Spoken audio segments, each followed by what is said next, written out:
Hello student, कैसे हैं आप लोग। उम्मीद करता हूँ शीतकालीन अवकाश का सदुपयोग कर रहे होंगे। साथ में मुझे पता है कि ज़्यादातर लोगों ने गणित के अर्धवार्षिक परीक्षा 2024-25 का सॉल्यूशन का गृह कार्य अपने कॉपी में कर लिया होगा। फिर भी किसी को डाउट होगा तो फाइनली हम इसका सॉल्यूशन लेकर आए हैं। इसका सॉल्यूशन हम 3 पार्ट में करेंगे, तो पहला पार्ट आज शुरू होने वाला है। तो बच्चों, पहला प्रश्न है हमारा 12, 15 और 21 का एलसीएम है। तो देखो बच्चों, एलसीएम निकालने के लिए हमें क्या करना होता है। सबसे पहले तीनों संख्याओं का अभाज्य गुणनखंड करिए।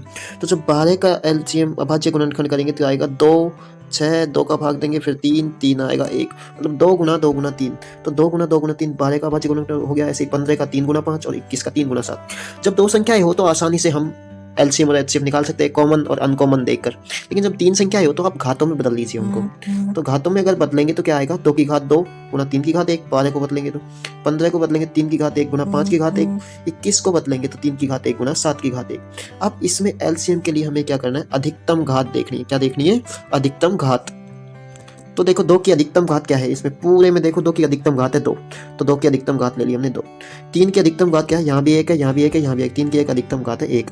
इसी तरह 5 की अधिकतम घात है 1 और 7 की अधिकतम घात है 1। इस तरह हमें अधिकतम घातें लिख लेनी। अगर एचसीएफ अगर निकालना होता तो हमें न्यूनतम घातें लेनी थी। तो यहाँ देखिए 2 की घात 2 4 हो गई, 3 हो गया, 5 7, इनको गुना करेंगे 4 गुना 3 गुना 5 गुना 7 करेंगे तो हमारे पास आ जाएगा आंसर 420। तो हमारा राइट आंसर हो गया बी, 420। अगला वाला प्रश्न देखते हैं। बहुपद दे रखा है 2 घात का 1, इसके शून्य पूछ रहा है हमसे। तो भाई शून्य निकालने के लिए हमें क्या करना है, सबसे पहले ए बी सी का मान निकालना है। एक्स स्क्वायर के साथ ए होता है तो ए का मान 1 हो गया, इसी तरह बी का मान -2 हो गया और सी का मान -8 हो गया। इस तरह हमने ये तीनों लिख लिए। उसके बाद शून्यकों का योग होता है अल्फा प्लस बीटा, उसका मान होता है -b/a। तो हमने ये मान निकाला -2/1, तो 2 आ गया शून्यकों का योग। तो जैसे ही आपने शून्यकों का योग निकाला, आप जो ऑप्शन में शून्य दे रखे हैं उनका योग करना स्टार्ट कर दो। पहले वाले ऑप्शन में योग करेंगे, योग कितना आएगा, 2 और -4 का योग -2 आएगा। 2 नहीं आ रहा, ये ऑप्शन कट हो गया।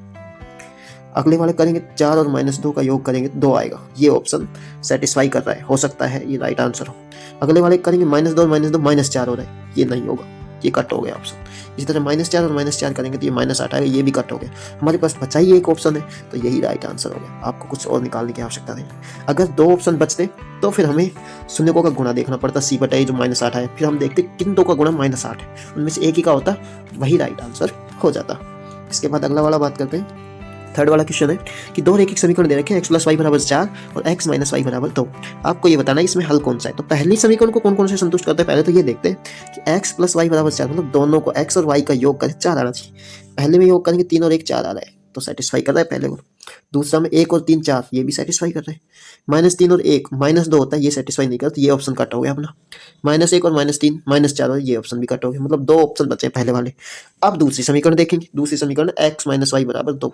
अब इसमें रखो, पहले 2 ऑप्शन को ही रखने, तो अगले 2 तो कैंसिल हो ही चुके। तो पहले 2 ऑप्शन को रखेंगे तो x का मान 3, y का मान 1 रखेंगे, संतुष्ट हो रहा है कि नहीं, 3 - 1 2 संतुष्ट हो रहा है।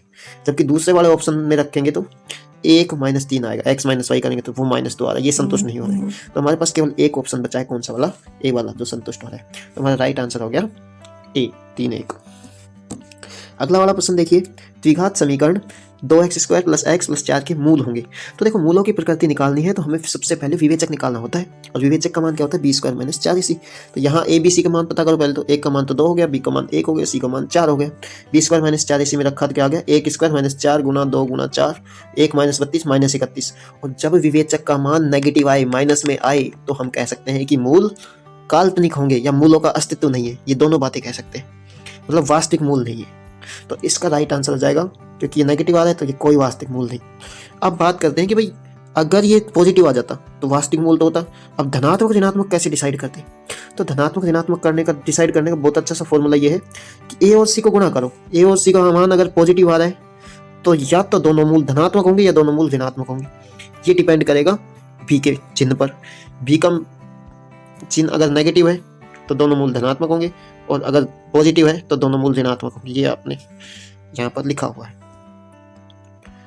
तो इस तरह से हम देख सकते हैं, इसमें तो कोई वास्तविक मूल नहीं वाला राइट ऑप्शन सही है। इसके बाद अगला वाला प्रश्न समांतर श्रेणी से है। 3 7 11 का 10वां पद। तो इसमें a हो गया 3, d हो गया दूसरा पद माइनस पहला पद, मतलब 7 - 3 4। a और d आ गया तो 10वां पद क्या हो जाएगा, a + 9d। और 3 + 9 × 4, 9 चौक 36 और 3 39 राइट आंसर हो गया। बहुत ही आसान प्रश्न आए। अगला वाला प्रश्न है, निम्न में से कौन सी भुजाएं लंबवत है? तो देखो ये त्रिभुज दिख रहा है, आपको पता है कि ए बी भुजा और ए सी भुजा, इन दोनों के बीच 30 डिग्री कोण है, तो ये तो लंबवत नहीं है।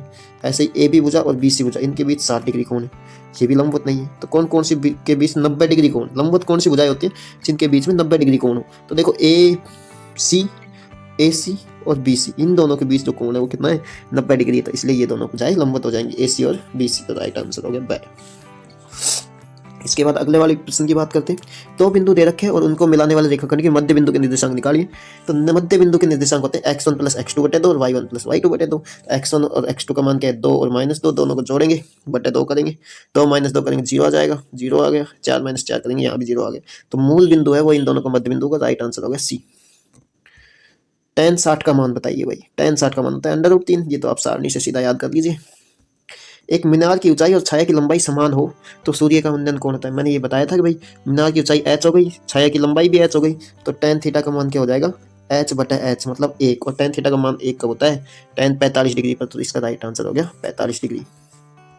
5 सेमी त्रिज्या वाले वृत्त का क्षेत्रफल है, तो वृत्त का क्षेत्रफल होता है πr²। त्रिज्या 5 सेमी दे रखी है तो आप रख दो इसमें बस 22/7 × 5 × 5 और 22 × 25 हो जाएगा। 5 × 5 करेंगे तो 22 × 25 550/7, 550 में 7 का भाग देंगे, 7 7 49, उसके बाद बचा 6, 60, 7 8 56, 4 40, 7 5 35, और इस तरह 78.5 अपना राइट आंसर आ जाएगा। इसके बाद अगले वाले प्रश्न की बात करते हैं। वृत्त की सबसे बड़ी जीवा, तो वृत्त की सबसे बड़ी जीवा होती है व्यास, तो ये राइट आंसर। आर त्रिज्या वाले गोले का संपूर्ण पृष्ठीय क्षेत्रफल ये होता है 4πr²। ये तो सीधे फॉर्मूले आपको याद होने चाहिए। इसके बाद है आर त्रिज्या तथा h ऊंचाई वाले बेलन का आयतन, तो बेलन का आयतन होता है πr²h। इसके बाद आंकड़ों का माध्य, माध्य कैसे निकालते हैं? राशियों का योग बटे राशियों की संख्या। तो यहाँ राशियों का योग करेंगे, 4 10 5 9 12, जोड़ेंगे 10 और 4 14 5 19 और 9 28 और 12 40। 40 में कितनी संख्या है इनकी? 5 है, 5 का भाग देंगे 8 आ जाएगा, राइट आंसर हो गया 8। 52 ताश के पत्तों में एक पत्ता निकाला जाता है तो उसके रानी आने की प्रायिकता। अब बताइए रानी कौन सी होती है? रानी होती है जो क्यू वाला पत्ता होता है, क्यू लिखा होता है, क्यू मतलब क्वीन। तो क्यू वाले पत्ते हर एक रंग में एक होता है, मतलब पूरे ताश की गड्ढे में 4 पत्ते ऐसे होते हैं जो क्वीन होते हैं। तो देखो 52 ताश के गड्ढों में हमारे अनुकूल परिणाम हो जाएंगे 4, तो प्रायिकता कितनी हो जाएगी? 4/52, और 4/52 मतलब 2 से काटेंगे 2/26, उसके बाद और 2 से काटेंगे तो 1/13, तो राइट आंसर हो गया 1/13। इसके बाद प्रश्न संख्या 2 का पहला भाग है कि यदि समीकरण प्रणाली x + 2y = 4 तथा 2x + ky = 3 का कोई हल नहीं हो तो k का मान हमें ज्ञात करना है। तो 2 समीकरण दिए हुए हैं, समीकरण युग्म का कोई हल नहीं वाली कंडीशन क्या है? a1/a2 = b1/b2 और नॉट इक्वल टू c1/c2। हमें क्या करना है? इसमें मान रखने हैं और k का मान निकालना है। तो पहले 2 में मैं मान रखूंगा, तीसरे वाला नॉट इक्वल टू है तो उससे कोई कुछ आएगा नहीं, इसलिए मैं पहले 2 में मान रख रहा हूँ। a1 का मान क्या हो गया? पहली समीकरण से 1 हो गया, a2 का मान दूसरी समीकरण से 2 हो गया, इसी तरह b1 का मान 2 और b2 का मान k हो गया, इनमें रखा। अब इन दोनों को हम क्या करेंगे?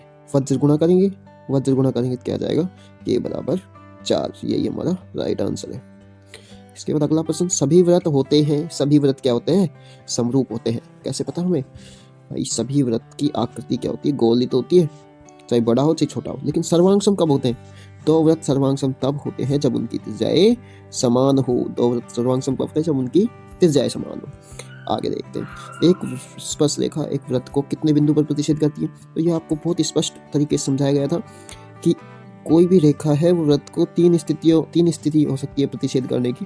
तो पहली स्थिति होती है कि वृत्त को काटे तो 2 बिंदु पर प्रतिच्छेद करेगी, वृत्त को स्पर्श करेगा तो स्पर्श रेखा तो 1 बिंदु पर प्रतिच्छेद करेगी, और अगर वृत्त के बाहर से जाइए जिसे बाह्य रेखा कहते हैं, अप्रतिच्छेदी रेखा भी कहते हैं, वो वृत्त को 0 बिंदुओं पर प्रतिच्छेद करेगी। 7 सेमी त्रिज्या वाले वृत्त का क्षेत्रफल है, तो क्षेत्रफल होता है πr²। तो पाई 22/7 × r × r, 7 × 7, अब 7 से 7 कैंसिल हो गया और यहाँ से बचा 22 × 7 114 वर्ग सेमी, तो ये आपका राइट आंसर हो गया। आर त्रिज्या तथा h ऊंचाई वाले शंकु का आयतन है। तो देखो बहुत ही आसान प्रश्न आए, ये सीधे फॉर्मूले पूछ रखे, 1/3 πr²h शंकु का आयतन का फॉर्मूला। यदि a की प्रायिकता pa 1/2 दे रखी है तो pa बार मतलब a की पूरा घटना की प्रायिकता कितनी होती है? हम जानते हैं कि a की प्रायिकता और a की पूरा घटना की प्रायिकता दोनों का योग कितना होता है? 1 होता है। बस हमें एक ही प्रायिकता का मान पता है 1/2, पूरा घटना की प्रायिकता हो जाएगी 1 माइनस 1/2। कितनी हो जाएगी 1 माइनस 1/2। और इस तरह 1 में से 1/2 घटाएंगे तो 1/2 आंसर आ जाएगा। अगला प्रश्न देखिए 26 और 91 का एचसीएफ निकालिए। यहाँ दो ही संख्याएं हैं तो आप आराम से क्या करेंगे, 26 का अभाज्य गुणनखंड 2 गुणा 13, 91 का अभाज्य गुणनखंड 7 गुणा 13। कॉमन क्या है इन दोनों में, कॉमन है 13, तो आपका एचसीएफ हो गया 13। द्विघात बहुपदों के शून्य ज्ञात कीजिए। अब द्विघात बहुपद दे रखा है x² + 5x + 6।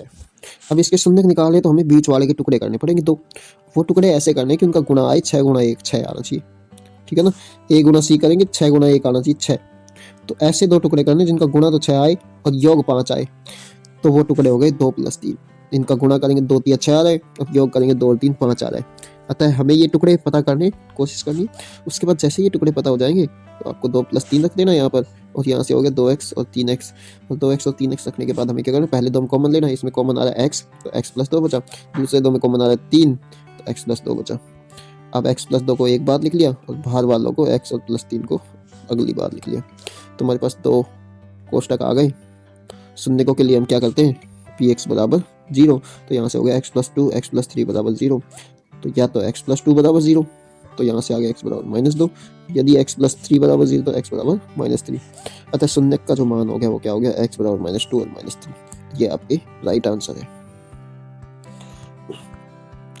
अब एक AP दे रखी है समांतर श्रेणी, उसका 13वां पद निकलवा रहे हैं। तो प्रथम पद क्या हो गया a, इसमें दे रखा है 2, प्रथम पद 2 हो गया। सार्वंतर d निकालने के लिए दूसरे पद में से पहला पद घटा देंगे, 7 में से 2 गए तो 5 हो गया। d का मान 5 हो गया, a का मान 2 हो गया। हमें 13वां पद चाहिए तो n का मान हो गया 13। हमें nवें पद का सूत्र लगाना, तो nवें पद का सूत्र होता है a + n - 1 × d। इसमें आप मान रख दीजिए 2 13 - 1 × 5, 2 13 - 1 12, 12 × 5 करेंगे 60 और 60 और 2 62। तो 13वां पद आ गया अपना 62, राइट आंसर हो गया। यदि sin a का मान 3/4 है तो tan a का मान ज्ञात करो।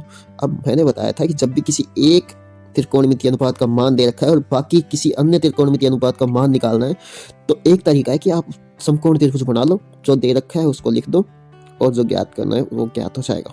तो देखो sin a का मान 3/4 दे रखा है, तो इसका मतलब लंब बटे कर्ण दे रखा है आपको 3/4।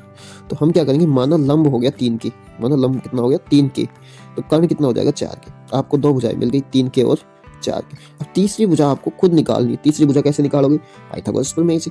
भाई जो मान दे रखे हैं हमें वो रख दो, 4 के दे रखा है 3 के दे रखा है, ए बी निकालनी, तो ए बी यहाँ से निकल के आ जाएगी 16 के स्क्वायर - 9 के स्क्वायर 7 के स्क्वायर, ए बी स्क्वायर का मान। तो ए बी का मान आ गया √7 के, √7 के, ठीक है। और इस तरह tan थीटा का मान हो गया लंब बटे आधार, आधार हमारे पास √7 के, तो लंब 3 के बटे √7 के, तो tan थीटा का मान हो गया 3 बटे √7। अगला प्रश्न है, एक 5 मीटर की सीढ़ी एक ऊर्ध्वाधर दीवार के सहारे जमीन से 30 डिग्री का कोण बनाती है। तो ये हो गई अपनी 5 मीटर की सीढ़ी, ऊर्ध्वाधर दीवार ये हो गई, और ये जमीन से कितना कोण बना रही है 30 डिग्री, ये 30 डिग्री हो गया। सीढ़ी दीवार पर कितनी ऊंचाई तक जाती है। अब ये सीढ़ी है, ये दीवार पर कितनी ऊंचाई तक जाती है, हमें ये पता करना है कि ये ऊंचाई कितनी है, ये वाली लंब का मान निकालना है हमें। हमें कर्ण का मान दिया हुआ है। अब लंब और कर्ण में क्या संबंध होता है, वो वाला फॉर्मूला लगेगा हमें। लंब और कर्ण में संबंध होता है sin थीटा। तो यहाँ पर हमें sin थीटा लगाना है, और लाल बटे कक्का से हम पता कर सकते हैं कि लंब बटे कर्ण का मान होता है sin थीटा। लंब हो गया BC/5 sin 30 डिग्री के बराबर हो जाएगा। BC/5 sin 30 का मान होता है 1/2, तो इसलिए sin 30 का मान 1/2 रखेंगे तो BC का मान 5/2, और इसी तरह 5/2 मतलब BC का मान हो गया 2.5 मीटर, इसलिए हाइट हो गई अपनी 2.5 मीटर।